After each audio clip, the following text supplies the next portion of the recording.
So, in this lecture, I want to talk about finishing a paper. A lot of you are probably getting close to finishing that first draft, or you've at least started working on a draft. And I wanted to talk about what it's like to finish a paper because this relates to, for I think this is Unit 7. This relates to the reading for today, this quick thing from Letters of Note, which, if you haven't explored Letters of Note, you'll notice that I've assigned a couple of things from there. I really enjoy it, and there's a lot of interesting stuff apart from just that highlight list or the highlight reel, which is a lot of what I've given you. There's a bunch of good stuff there, so you should check that out. But in this, the quote from Pete Docter is that, as John Lasseter likes to say, our films don't get finished, they just get released. John Lasseter is like a who's who of animating at Pixar.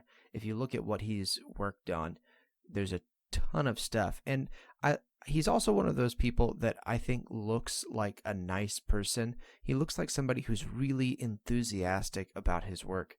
Roald Dahl did I think it was Roald Dahl did an illustration about how nice people can never be ugly, because even the parts of them that don't look nice end up, if you're a nice person, I'm going on a tangent, but if you're a nice person, they those parts of them start to look nice too. And mean people can never be pretty for the same reason. That's a good illustration, but that's neither here nor there. I'll put it in the link so you can. We'll see if I'm right about who it is. Anyway, this idea of not releasing something, or of not finishing something, just releasing it. It's one of those like quotes that everybody says was by so and so that floats around. It's kind of a generic thing, but it's true, and it's what you're going to be doing with your paper. And a lot of people, when they hear this, they think it's about like I don't know what they think it's about. It just comes across in this kind of like art. There's always more to do, right? And that's not necessarily my takeaway. Is that there's always more to do, or there's always a way to improve it, because eventually you get diminishing returns. On the one hand, yes, you could always make something better. There's no such thing as a perfect work of art. Um, it could always be improved in some way, and because audiences change, it could be improved for a given audience.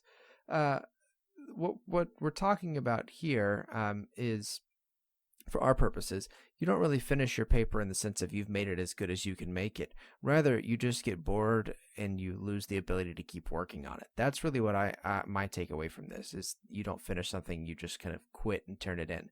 That tends to be the process, right? You either run up against a deadline and so you're like, okay, I guess I'm done, and then you kind of abandon it that way.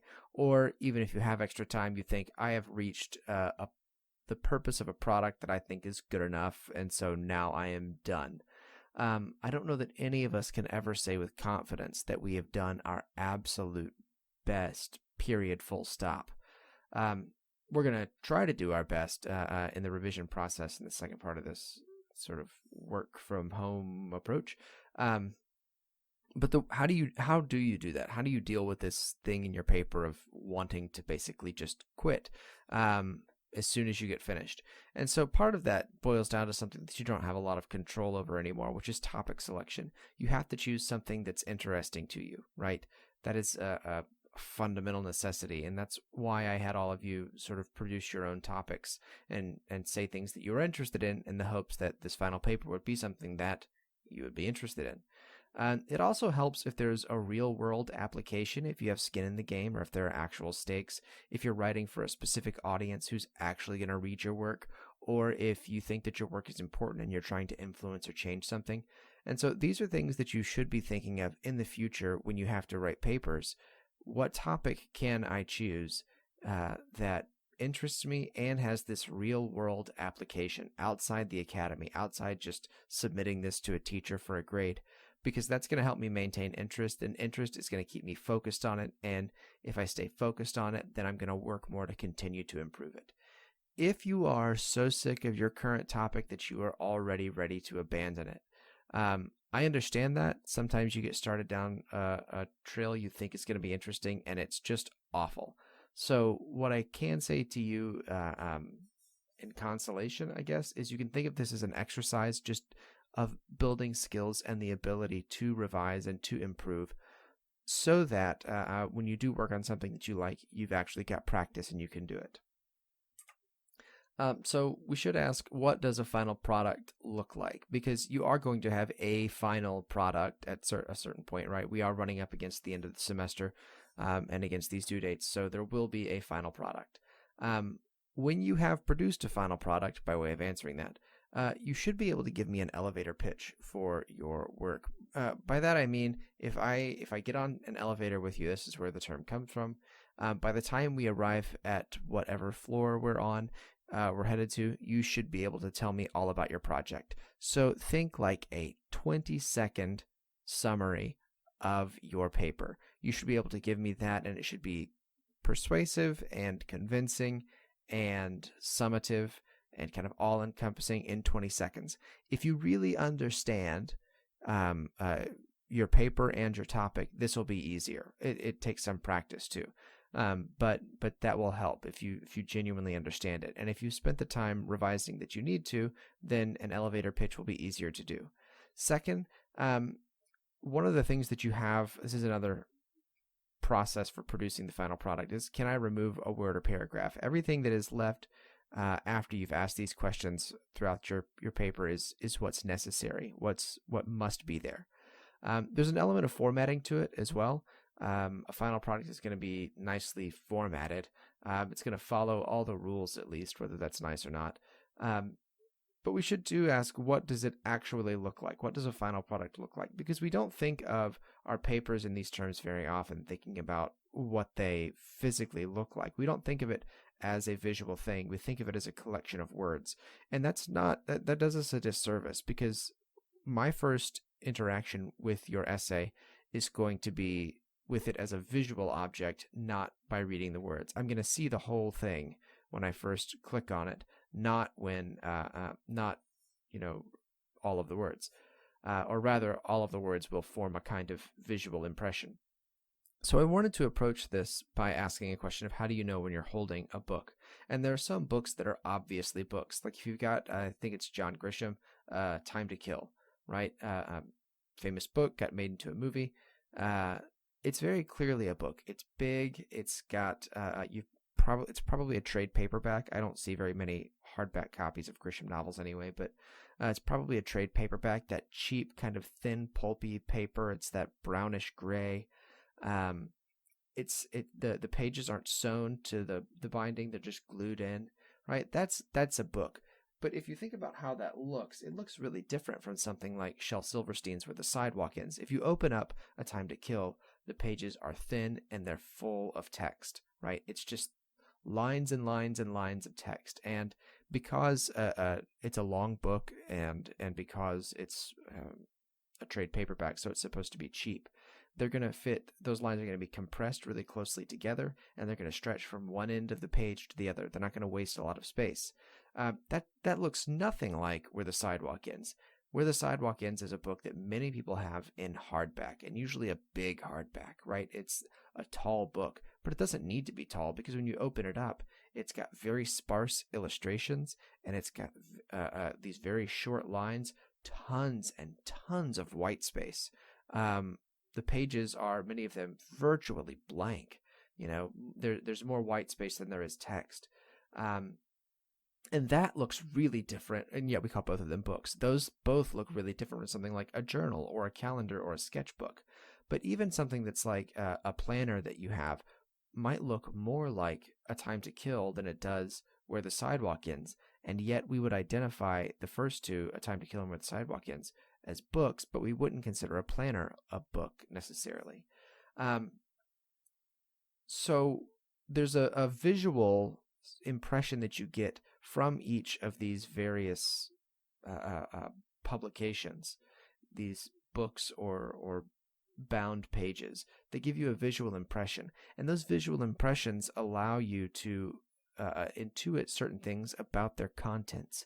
They react to it. So you're making visual judgments on these final products all the time. The reading from today does come from Letters of Note, and we see these Letters of Note, or if you've ever looked at like Post Secret or anything like that, these are postcards or letters that are sent in, and they're physical objects, and they're scanned and put up so we can see them, right? And there's a series of transmutations that happens. First of all, there's the original, and the original is usually a physical thing, right? And then there's the version we see, which is a digital representation of the original. Now, that changes our interaction with it, right? It changes how we feel about it when we are viewing it online. And then finally, a lot of these are then collected and put into books. There are post-secret books. There are letters of note as a book, like printed copies. And at this point, we've got a scanned digital image that is then reprinted onto a new page and then bound with other things that are similar to it. And then oftentimes there's a degree of commentary. And so the message changes, our experience with it changes as its form alters and as its form changes, because there are layers of abstraction kind of built into it. So I say all that, one, is just a matter of interest, but two, because you already have a great deal of experience reacting to a text. You have a great deal of experience looking at a text and then judging it based on how it's been presented to you, not just what it says, but the form that it's taken. You have a ton of experience there, and so I want you to take that experience. How do you know that something's an ad on the internet versus the thing that you went to go see? How do you know which link to click when you're trying to download a file? How do you know which words are clickable when you're looking at my website or looking at Wikipedia? You have these sort of visual intuitions, and I want you to start to think of them as knowledge and as skill sets that you have, so that you can apply those to your own paper. When you look at your paper, what does it look like, right? So what do you look for when you look at your paper? First, lines and alignment. When you step back from your paper and take that sort of more distant view, and you just look at it as a visual thing as opposed to a collection of words, you're going to see lines that appear, right? There's going to be lines straight down on the left side. There's going to be alignment in terms of like centering of the title and things like that. Your last name and page number in the top right hand corner. These things are all they create sort of lines on the page and in between pages. Two, there's going to be a lot of white space. So this exists in the margins to the left and the right and the top and the bottom of the text. It exists in the margins between lines. So look for the lines in the alignment and the white space, and to see what kind of impression they give you. Also, look at the paragraphs. Paragraphs are one of those things that are visible without having to actually read them. You don't know how long a sentence is usually unless you get into it and read it. Because the periods are very small. But a paragraph, you can just look at a page and you can see the paragraphs. You've probably had the experience of picking up a book before, or starting an essay and looking at it, and the text is tiny and there's no paragraph break. It just goes on and on and on. That's really intimidating, and it's not something that's pleasant to read. So visually, someone can have a negative reaction. I could have a negative reaction to something that's going on in your paper if there's just no paragraph breaks, right? So look for that. And finally, there should be a lot of uniformity. This is you're writing a paper in MLA format for a university class. It needs to be uniform. It needs to be organized. It's different from a freer or less restricted work of art, in that all of these things are stuff that you would play with, right? If you are, if you want to, right? You can play with alignment, you can play with lines and spacing, and that happens a lot in poetry. And some people, when they're writing essays, also want to play with those things. People who write short stories show time skips or conversation by messing with white space.